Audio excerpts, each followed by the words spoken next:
할렐루야. 다 저를 보실까요? 하나님이 우리와 함께 하시는 줄로 믿으십니까? 이 자리에 성령님께서 오신 거 믿으십니까? 저를 보시라니까요. 죄송하지만 저를 다 봐주세요. 한 분도 빠짐없이 저를 보세요. 예. 주보 내려놓으시고, 제가 이쪽 보고 말하면 이쪽에 있는 분들이 주보를 들으신 것이고, 자, 저를 보세요. 아이고, 얼굴이 반짝반짝 다 빛나십니다. 오늘이 성탄주일이라고 하는 것을 아십니까? 성탄절, 성탄주일. 어느 초등학교에서 선생님이 아이들에게 물어봤습니다. 성탄절은 무슨 날이지요? 물어봤더니 산타크로스 생일이요. 64%가 다 그렇게 대답을 했어요. 성탄절은 산타크로스 할아버지한테 무슨 선물 받고 싶어요? 두 번째 물어봤더니 핸드폰이요. 그럼 성탄절에 하고 싶은 일은 뭐예요? 크리스마스 추리 꾸미기요. 그리고요, 엄마 아빠랑 영화 보러 가는 거요. 다 그렇게 생각한다 그 말이죠. 여러분, 아이들만 성탄절에 아이들만 그렇게 생각하는 겁니까? 성탄절 되게 되면은요, 그냥 뭐예요? 즐기는 날, 먹고 마시고 술 퍼마시고 그냥 밤새우는 날이 크리스마스 이브 날로 생각하고요. 그리고 크리스마스 날에는 뭐가 매져요? 호텔 예약률이 그냥 매지고 콘도 예약률이 그냥 꽉꽉 차고 넘치는 게 크리스마스예요. 참으로 이상하죠? 크리스마스는 분명 예수님이 이 땅에 오셔서 어린아이로 태어나신 예수님의 생일인데, 어른이고 어린아이고 간에 예수님은 쏙 빠졌어. 예수님의 생일날. 그리고 그냥 먹고 마시고 즐거워하는 날로 이렇게 머릿속에 각인되어져 있는 것입니다. 성탄절에 예수님은 빼놓고 그냥 먹고 마시고 기뻐하고 즐거워하자, 이 말인 것이에요. 어떤 어머니가 나이가 들어서 70줄에 가까웠는데 자기 생일이라고 이제 서울에 올라가서 살고 있는 아들, 딸, 아들도 결혼해서 손주, 손자 낳았지요. 딸들도 결혼해서 사위들이 있고 손자들이 있지요. 어머니 생일이라고 시골에 온다고 연락이 왔어요. 그래서 어머니는 며칠 전부터 집안을 대청소합니다. 아픈 허리를 두둥겨 가면서 피면서 집안 대청소를 했어요. 그리고 드디어 이제 내일 오는 날이야. 오늘은요, 시장 아침부터 가서 시장 잔뜩 봐가지고 와서 음식을 다 손질하고 음식을 만듭니다. 드디어 그 다음 날이 됐어요. 저녁 때 오기로 한 거예요. 이제 일 보고 저녁에 오는 겁니다. 아침부터 또 일어나서 쉬지도 못한 채 뭐 갈비찜에 나물에 생선에 뭐 자기가 할 수 있는 음식 다 차리는 겁니다. 드디어 저녁이 돼서 우르르 다 몰려왔어요. 몰려왔어. 좋아가지고 난리치고 모처럼 모여서 그냥 떠들고 웃고 대화하고 아주 웃음꽃이 피었어요. 저녁에 어머니가 차려준 음식 아주 상다리가 부러지게 음식 차렸는데 맛있게 먹고 텔레비를 보고 그저 대화의 장이 열렸어요. 저녁 먹었으면 설거지를 해야 되는데 설거지 할 사람은 아무도 없네. 그래서 어머니가 이 상을 다 밖으로 내놓으니까 그거 갖다가 이제 부엌에서 설거지하느라고 어머니가, 방에서는 거실에서는 텔레비 크게 틀어놓고 뭐 텔레비 보면서 웃고 떠들고 딸이고 아들이고 사위고 손자 새끼들이고 간에 그냥 이리 뛰고 저리 뛰고 떠들고, 도대체 이게 누구의 생일이야? 누가 누구를 축하해 주기 위해서 온 거야? 선물이라고는 형식적으로만 어머니 뭐 이거 하나 마우라 하나 사왔어요. 어머니 뭐 이거 하나 못 사왔어요. 형식적으로 선물 하나 주고서는 그냥 이게 도대체 누구의 생일인지 모르겠어요. 어머니의 생일에 어머니는 쏙 빠지고 저희들끼리 웃음꽃이 피고 즐거워하고, 어머니 없는 어머니의 생일이요. 이 성탄절이 그렇다 그 말이에요. 성탄절의 주인공은 분명 예수님이신데, 성탄절에 이 땅에 내려오신 예수님, 그분을 생각하고 그분이 왜 오셨는지, 오셔서 어떤 일을 행하셨는지, 우리는 그분으로 인해서 어떤 은혜를 받고 그분을 향해서 어떤 자세와 태도로 그분을 대해야 되는지, 예수님을 빼놓고 성탄절은 무슨 개뿔 무슨 성탄절이요. 그게 예수님 없는 성탄절, 오늘 얼마나 많이 그렇게 살아가고 있는 것입니까? 여러분, 우리는 좀 생각해 봐야 되지 않겠어요?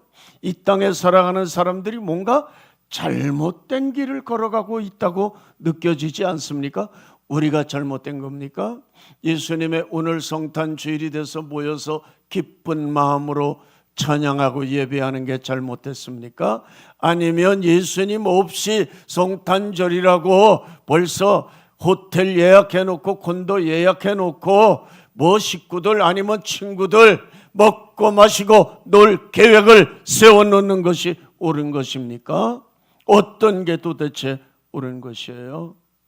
우리는 좀 짚고 넘어가야 되겠다. 오늘 본문을 보게 되면 로마라고 하는 나라가 거의 그 당시에 전 세계를 지배하고 있었죠. 황제의 이름은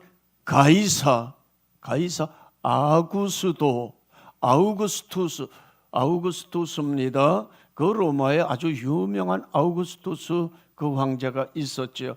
그 황제 때에 천하로 다 호적하라. 지배하고 있는 나라 사람들 다 이렇게 호적하라. 왜요? 인구 조사하겠다 그 말이에요. 인구 조사하는 이유가 어디 있어요?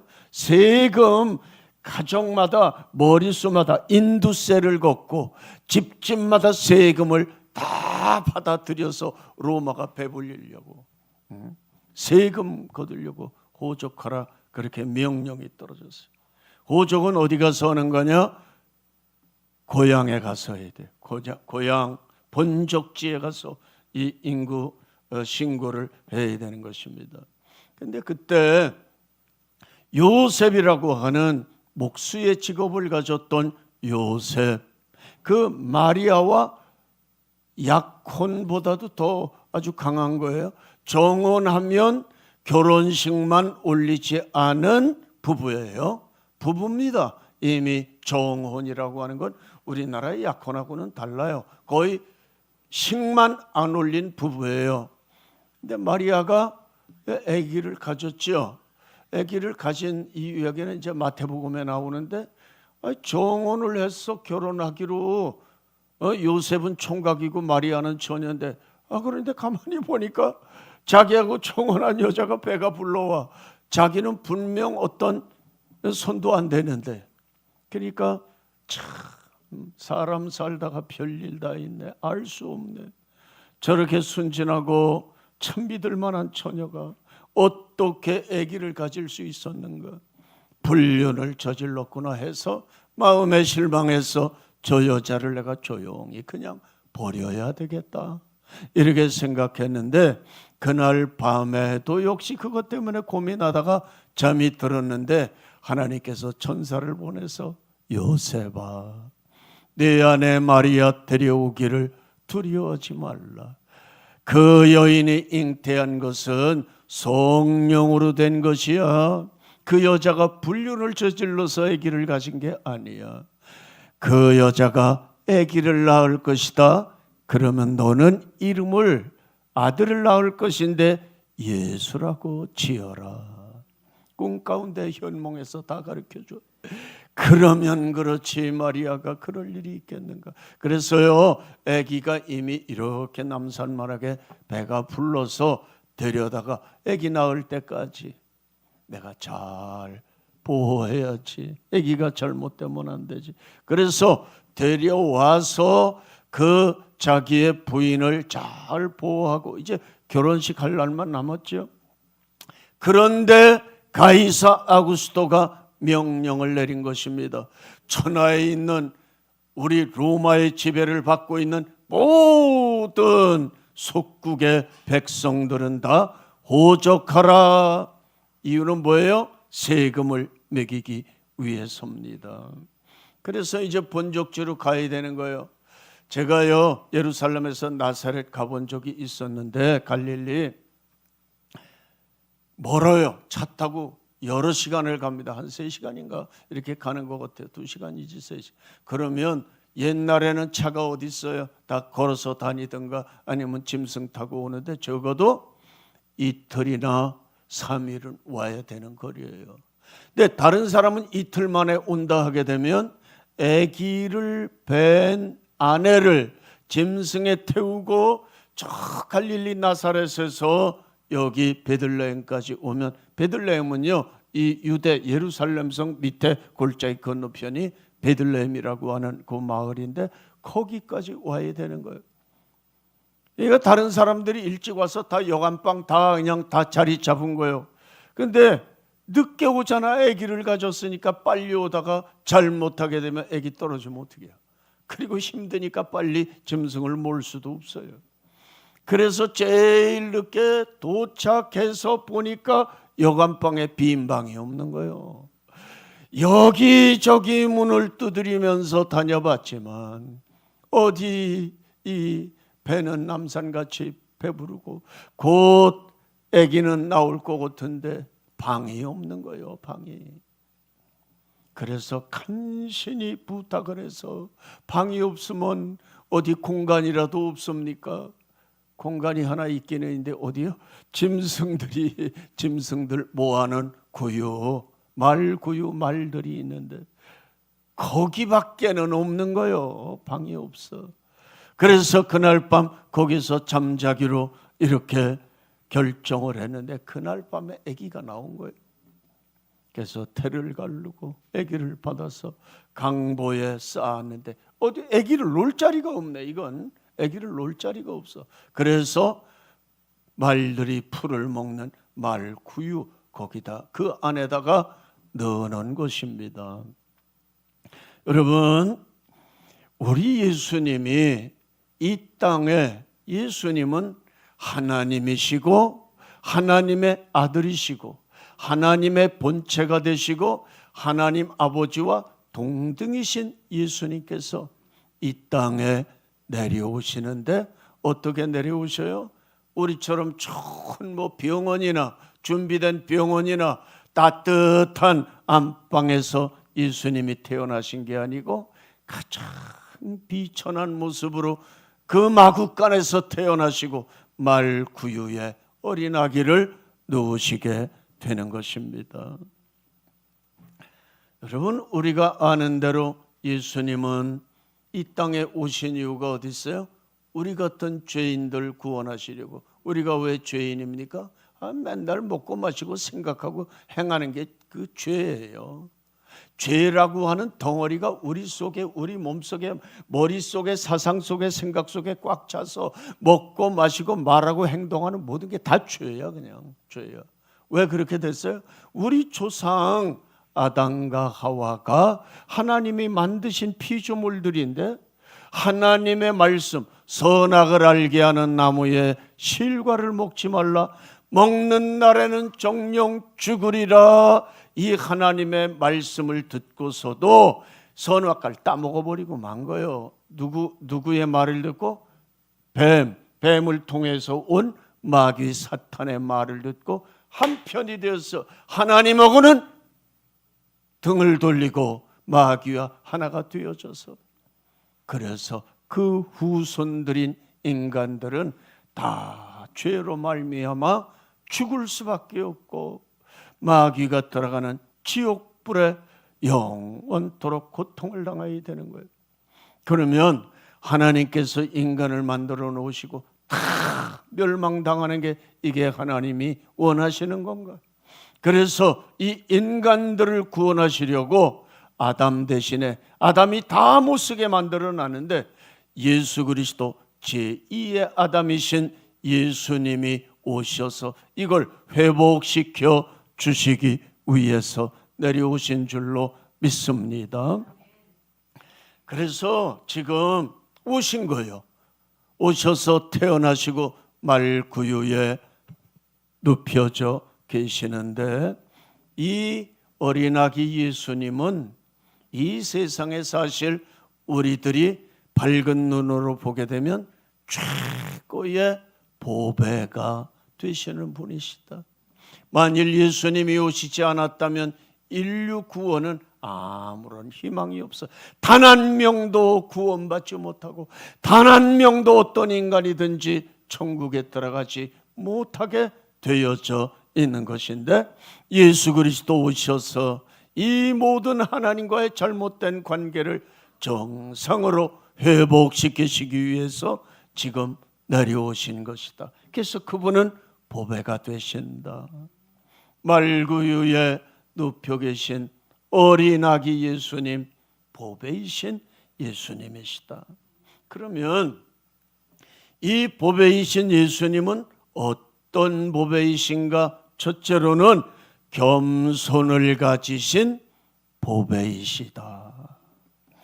여러분들은 겸손이라고 하는 걸 어떻게 생각합니까?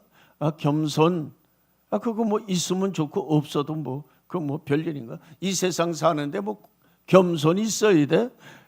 그거 없어도 돼. 이 세상 사는데, 이 세상 사는 데는 뭐가 있어야 돼? 아주 요 지혜가 있어야 돼. 얕은 지혜, 하나님이 주신 지혜 말고 때를 따라서는 거짓말도 하고 남도 사기도 치고 남을 속이기도 하는 이런 걸 지혜인 줄 알아. 그건 지혜가 아니에요. 오히려 죄입니다. 여러분들, 겸손이라고 하는 건 참으로 귀중한 것인데, 요 겸손이, 사람마다 요 겸손이 있으면 그 사람은 보배로운 사람인 줄로 믿으시기를 바랍니다. 예수님은 지금 이 땅에 오신 그 자체가 겸손이에요.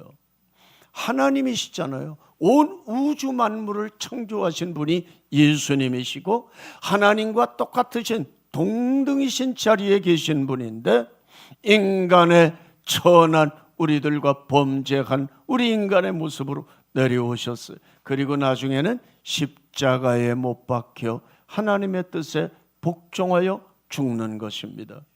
이게 겸손이에요. 자기를 낮추는 거, 자기의 실체의 그 구원이보다 나는 부족합니다, 연약합니다 하고 자기 자신을 낮추는 거, 이게 겸손이지요.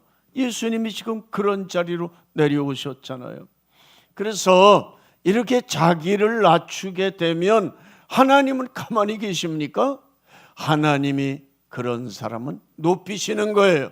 그래서 예수님이 십자가에 못 박혀 죽으시고 땅 속에까지, 이 땅에 내려오시고 사람들에게 손가락질과 천대받고 그리고 침뱉음을 당하고 나중에는 매 맞고 주먹으로 발길로 걷어차고 나중에 십자가에서 죽으셨죠. 죽으신 후에는 땅 속에까지 파묻히셨어.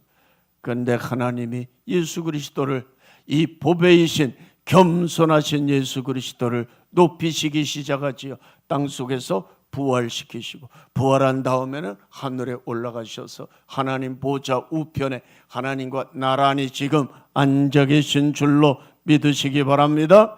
그래서 성경 보니까 하나님이 그를 지극히 높여 모든 이름 위에 뛰어난 이름을 주사 하늘에 있는 것이나 땅에 있는 것이나 땅 아래에 있는 모든 것들로 그 이름을 예수의 이름 앞에 꿇게 하시었다.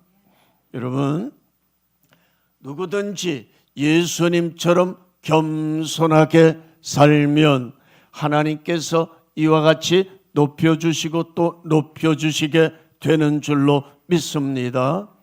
그러나 오늘의 사람들이 이 예수님의 겸손을 배우려고 하지 않아요. 마음속엔 뭐가 있습니까? 자기 자신을 높이는 거예요. 아니, 나는 저 사람보다 낫지. 나는 저 사람보다 더 똑똑해, 더 유능해. 나는 더 능력 있게 그런 삶을 살 거야. 아주 그냥 사람들마다 마음속에 겸손이 아니라 교만의 바벨탑을 자꾸만 쌓아가고 있는 거예요. 그러니 이게 하나님의 마음에 맞습니까? 마음에 그냥 자기 자랑, 자기 만족, 그냥 바벨탑으로 그냥 꽉 높이 채워져 있는 것이에요. 여러분, 우리는 겸손으로 오신 예수님을 배워야 되는 줄로 믿습니다. 나를 낮추고 상대방보다 나를 낮추고 나보다는 상대방을 섬기는 이 겸손 가져야 되는 줄로 믿습니다. 여러분, 그러면 하나님이 그 사람을 가까이 해주시는 거예요. 왜요? 너하고 나하고는 비슷한 데가 있구나. 속성이 같다 그 말이에요. 겸손. 하나님이 그 사람 교만, 아이고 너하고는 나하고는 안 맞아. 속성이 안 맞아. 하나님이 같이 안 해주시는 거예요. 여러분, 이 땅에 태어난 사람들 하나님이 가까이 해주시고 붙들어 주시고 복 주시는 기준이 있어요. 그게 뭡니까? 겸손입니다. 겸손. 성경을 보세요. 하나님께서 사사시대를 거쳤을 때에 사사 사무엘 선지자에게 사람들이 요구했지요. 선지자요, 사사님, 우리들에게 왕을 세워주세요. 다른 나라들은 다 왕이 있는데 우리는 왜 왕이 없습니까? 왕이 없긴 왜 없느냐? 우리의 왕은 하나님이지. 아이고, 하나님 말고요, 우리 눈에 보이는 왕 임금을 세워주세요. 그래서 왕이 군대를 조직해서 우리 백성들 우리를 지켜줘야지. 하나님은 맨날 뭐 보이지도 않는데 하나님이 우리의 왕이라고 그러고. 그래서 잘 안 된 게 뭐가 있어요? 하나님이 왕이신데. 그래서 사무엘이 하나님, 이 백성들이 하나님을 배신하고 하나님이 왕이신데 왕을 세워달라고 저렇게 졸라대니 어떻게 해요? 왕을 세워주도록 해라. 그래서 누구를 왕으로 세웁니까? 이 사무엘이 사울이라고 하는 사람을 만나게 되는. 그렇게 겸손할 수가 없는 거예요. 그래서 사울이 왕이 되는 줄로 믿으시기 바랍니다. 이게 역사여 사무엘서를 보게 됩니다. 그런데 이 사울이 왕이 된 후에는 교만이 싹트기 시작해서 교만의 바벨탑이 높아지기 시작하는 거예요. 왜요? 겸손하면 하나님의 말씀을 들어야 되는데 하나님의 말씀보다는 사람들의 말을 듣는 거. 사람들이 우기게 되면 하나님의 말씀을 지켜놓고 그 사람의 말을 듣는 거예요. 그러니까 하나님이 보실 때 내가 사울을 왕 세웠음을 후회하노라. 그리고 나는 사울을 왕의 자리에서 패하노라. 대신에 대타 한 사람을 세울 것인데 그 사람이 바로 이새의 아들들 중에 있느니라. 너는 기름불에 기름을 채워가지고 그 집으로 가라. 가서 내가 명하는 사람에게 기름을 부어라. 그래서 그 아들들 다 불렀는데 하나하나 지나갈 때마다 하나님이 응답 안 하세요. 안 하시는. 아니, 왜 하나님 응답 안 해주십니까? 저들은 다 내 마음에 안 들어.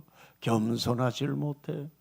그래서 물어봤어요. 이새 그 집 아버지, 이 아들들 왜 또 아들이 있습니까? 그래, 있지요. 말째 막내가 있는데 들에서 양을 아예 부르지도 않았어, 아버지가. 근데 그 어린 다윗은 겸손한 사람이에요. 그래서 왔더니 그 아들을 불러왔더니 하나님이 말씀하시는 거예요. 사무엘아, 저 아이에게 기름을 부어라. 그래서 다윗이 이스라엘의 왕이 되는 줄로 믿습니다. 40년 동안 왕으로서의 삶을 살면서 늘 겸손했고 하나님의 말씀이라면 아멘. 하나님의 말씀은 누가 전해주죠? 선지자가. 오늘날로 말하면 누가? 목사가. 목사의 말이 하나님의 말씀이야. 하나님의 말씀이라면 아멘, 아멘 하고 그 말씀에 엎드려 굴복하고 복종하는 삶을 일생을 살았고, 그래서 이 다윗의 아들 솔로몬, 솔로몬의 아들 르호보암, 이 때에서 예수 그리스도가 탄생되는 줄로 믿으시기 바랍니다. 하나님이 사람을 쓰시고 축복하실 때 그 기본 조건이 뭐라고요? 겸손이요. 겸손. 이게 축복받는 비결이야. 여러분, 이 성탄에 우리가 예수님으로부터 배울 게 뭡니까? 겸손인 줄로 믿으시기 바랍니다. 겸손의 사람이 되세요. 하나님이 가까이 하시고 하나님이 은혜 주시고 하나님이 붙드시고 복 주시는 거예요. 두 번째, 구유에 누워 계신 예수님은 그 자체가 희생이요. 희생하러 오셔서, 예수님이 오신 목적이 뭐예요? 전제가 있어요. 내려오신 목적, 죽기 위해서. 어디에서? 십자가에서 죽기 위해서 오신 거예요. 왜 죽으셔야 됩니까? 아까도 말씀드렸죠. 아담과 하와의 후손들, 하나님과 완전 잘못된 길을 가고 있는데 이거 정상으로 만들기 위해서, 다시 말해서 실패한 이걸 뒤집어 엎어서 완전 새로운 창조의 세계를 만들기 위해서 예수님이 오셨다.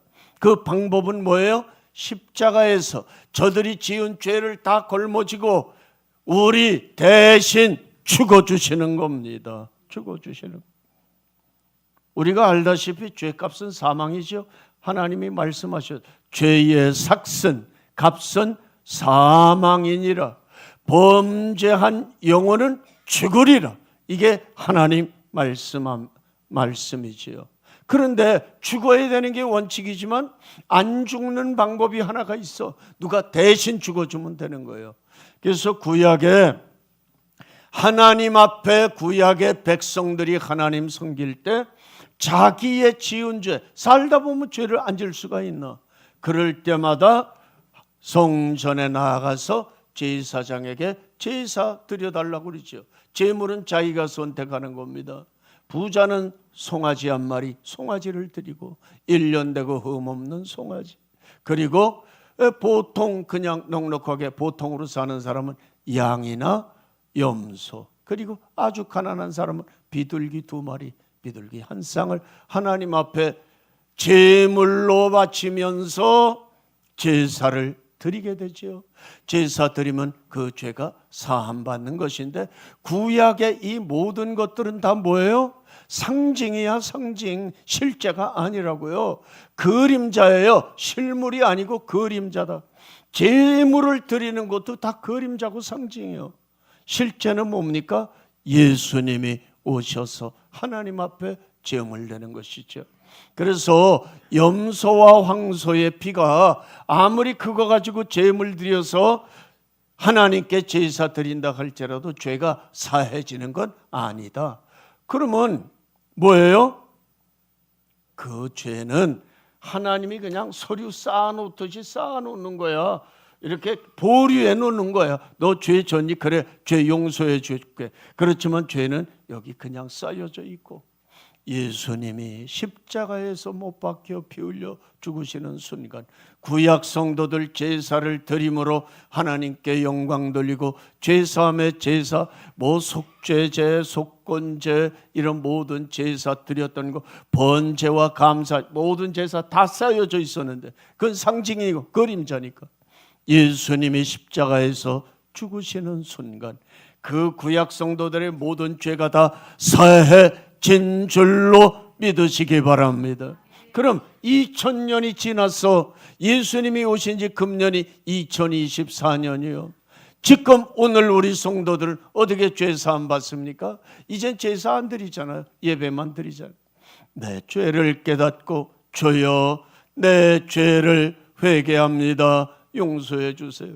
내가 어리석어서 형제에게 화내고 욕하고 눈 흘기고 거짓말도 나도 모르게 했습니다. 용서해 주세요 하면은 2000년 전에 십자가에서 흘려주신 보혈의 그 능력이, 성령님이 오셔서 그 능력으로 우리의 죄를 씻어 용서해 주시니 구약 성도들의 모든 죄와 신약의 모든 성도들의 죄가 예수 십자가의 보혈로 깨끗하게 사해지는 줄로 믿으시기를 바랍니다. 그래서 우리는 이 성탄에 뭘 배워야 되느냐? 예수님처럼 남을 위해서 희생하는 것을 배울 수 있어야 돼요. 남을 위해서 희생하면 그걸로 끝나는 게 아니에요. 예수님이 죽으셨지만 3일 만에 살려내셨던 것처럼 우리가 남을 위해서 희생하는 삶을 살면 어디로 가는 게 아니에요. 하나님이 다 기억하시고 다 몇 배로 몇십 배로 다 갚아 주시는 줄로 믿으시기 바랍니다. 그걸 꼭 뭐 받기 위해서 희생하는 게 아니라 우리가 예수님을 믿는다면 예수님처럼 희생하는 정신으로, 희생하는 마음으로 아낌없이 남을 위해서, 형제를 위해서, 하나님을 위해서 희생하는 마음으로 살아야 된다. 그것을 이 성탄절에 예수님을 통해서 배울 수 있어야 됩니다. 한 가지만 더, 예수님이 지금 이 땅에 내려오셨다. 이게 뭐예요? 이 자체가 임마누엘이라. 그 이름을 예수라 하라. 그의 또 다른 별명은 뭐다? 임마누엘이다. 임마누엘. 하나님이 우리와 함께 하신다. 하나님은 하늘에 계시고 영으로 계시는데 예수님은 육신을 갖고 우리와 똑같은 태어나는 방법으로 마리아의 뱃속에서 10달 동안 있다가 해산을 통해서 예수님 태어나셨잖아요. 그러니까 하나님이 우리와 함께 하시는 거예요. 뭘로? 육신으로 함께. 제가 존경하는 키에르케고리라고 하는 분이 계세요. 그분이 글을 썼는데 목회하면서도 이제 그렇게 다 이야기를 했어요. 그분이 목회도 했어요. 목사가 돼서. 그분이 이런 이야기를 했어요. 왕자가 이 전국을 한 번은 시차를 하다가 어떤 산 골짜기에 있는 어떤 마을에 시차를 갔다가 거기서 눈이 환히 띄어지는 거예요. 왜요? 예쁜 처녀를 봤기 때문에. 너무너무 예뻐서 왕궁에 돌아가서 생각해도 눈을 떠도 눈을 감아도 그 처녀 생각밖에 안 나는. 그런데 이 왕족이 되어져서 이 천민 백성과는 결혼할 수가 없어요. 그래가지고 어떻게 할까 고민을 하다가 내가 왕자의 신분을 버리고 평민 복장을 입고 그 동네로 이사가서 그 처녀와 사귀어야 되겠다. 그래가지고 이사를 갔어요. 왕궁의 모든 일 다 접어버리고 그 산골 첩첩산중 산골에 그 처녀가 살고 있는 그 바로 옆집인지 몰라도 그 동네 가까운 데로 이사 가서 가까이 있다 보니까 아이고 그냥 얼굴도 왕자니까 얼마나 얼굴이 훤칠하고 잘생겼어. 잘생긴 총각이 이사 왔는데 이 처녀가 볼 때 너무너무 마음에 들지만 말할 수가 없어. 왜? 너무너무나 자기하고는 뭔가 차이가 나는 것 같아. 그래서 1년 가고 2년 가고 3년 가서 아주 너무 정말 친해져 가지고요. 이젠 서로 사랑하는 사이가 됐고 고백만 못했어. 사랑한다고 고백을 아직 못했어. 그때에 이 왕자님이 고백을 하는 거예요. 사실 나는 이 나라의 왕자였더랬습니다. 내가 언젠가 한번 이 마을에 시차를 왔었는데 그때 내가 당신을 보고 첫눈에 반해서 어떻게 할까 고민하다가 내가 당신을 사랑한다고 왕궁으로 데려가겠다고 하면 신분 차이가 나서 당신이 거절할 게 틀림이 없으니까 내가 이리로 와서 모든 왕궁의 일을 다 포기해버리고 여기 와서 당신과 사랑을 나누며 고백하며 결혼하기 위해서 온 것입니다. 나는 당신을 죽도록 사랑합니다. 고백을 했더니 이 처녀는요 눈물을 흘리면서 그 사랑에 너무 감복해서 이 나라의 왕자님이 권세와 부귀와 영화를 다 뒤로 한 채 이 촌구석에 와서 나무하며 농사 지으며 나 같은 것을 사랑하기 위해서 오셨다니 너무너무 고맙고 감사한 일이죠. 저는 그 사랑을 다 감당할 수가 없나이다 하면서 서로 사랑 고백하고 결혼하게 되어졌어요. 할렐루야. 아멘도 잘 알아요. 이게 여러분들의 일인데, 이게 여러분들의 일인데, 이게 그 실제적으로 영국에 그런 왕자가 있었습니다. 실제로 있었던 일이요. 이것은요, 영국의 어떤 왕의 아들 왕자가 시골에 가서 그 처녀하고 결혼했어요. 왕궁의 모든 권세와 지위 다 버리고 그 여자하고 일생을 살아. 이 실제적인 일도 있었다 그 말이에요. 철학자요 신학자요 목회했던 이 목회자였던 케르케고리라고 하는 사람은요, 바로 이 사건이 성탄절의 사건과 똑같은 것이다 그렇게 말을 했어요. 왕이신 하나님의 아들 예수 그리스도를 이 땅에 하나님이 내려보내시고 예수님은 왕자로 이 세상에 오셔서 우리같이 무지랭이 같은 것들, 죄만 하는 것들, 우리들을 사랑해 주신 거예요. 그래서 내려오신 거예요, 육신으로. 그리고 이제 3년쯤 됐을 때 예수님이 사랑 고백을 했죠. 나는 사실 하나님의 아들이요, 너희들을 사랑해서 너희들을 정말 너희를 위해서 죽기 위해서 내가 이 세상에 내려온 하나님의 아들이다. 나를 본 자는 아버지를 본 것이다. 나를 믿으면 너희들은 생명을 얻으리라, 영생을 얻으리라. 이렇게 우리에게 사랑 고백을 해 주신 것입니다.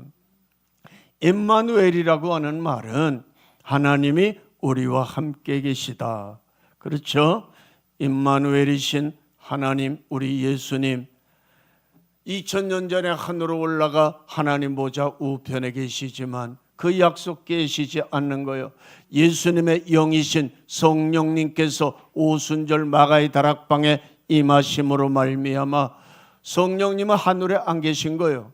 이 세상에 내려와서 우리와 임마누엘을 이루시는 줄로 믿으시기를 바랍니다. 그래서 성령님이 우리와 함께 하시는 거예요. 우리를 떠나지 않고, 나를 떠나지 않고 죽을 때까지 우리를 보호해 주시고 함께 하시는 분이 예수님의 영이신 성령님임을 믿으시기 바랍니다. 그렇습니다. 성탄절은 예수님이 우리와 함께 하시기 위해서 이 땅에 내려오신 거예요. 우리 그리스도인들은 이걸 알아야죠. 그런데 이 성탄절에 예수님이 없는 성탄절, 이게 말이 되겠어요? 얼마나 귀중한 날입니까? 이제 우리와 함께 하시는 예수님, 그의 영이신 성령님, 이 성령님을 의지해서 여러분 두려움 없이 인생을 사시기 바랍니다. 여러분들의 일생 동안 죽을 때까지 성령님께서, 우리 예수님께서 함께 해주시는 줄로 믿으시기 바랍니다. 이 성탄절에 우리는 예수님의 겸손을 배워야 돼요. 겸손은 그 사람의 보배입니다. 보물이에요. 그리고 주님의 희생하심을 배워야 돼요. 그 희생 어디로 안 가요? 하나님이 겸손한 사람 높여주시고 희생에 몇 배로 갚아주시는 겁니다. 그리고 임마누엘이신 우리 주님과 함께 이 세상을 승리로 살아가시고 승리로 영광 돌리는 우리 교우님들의 삶이 되기를 주의 이름으로 축원합니다.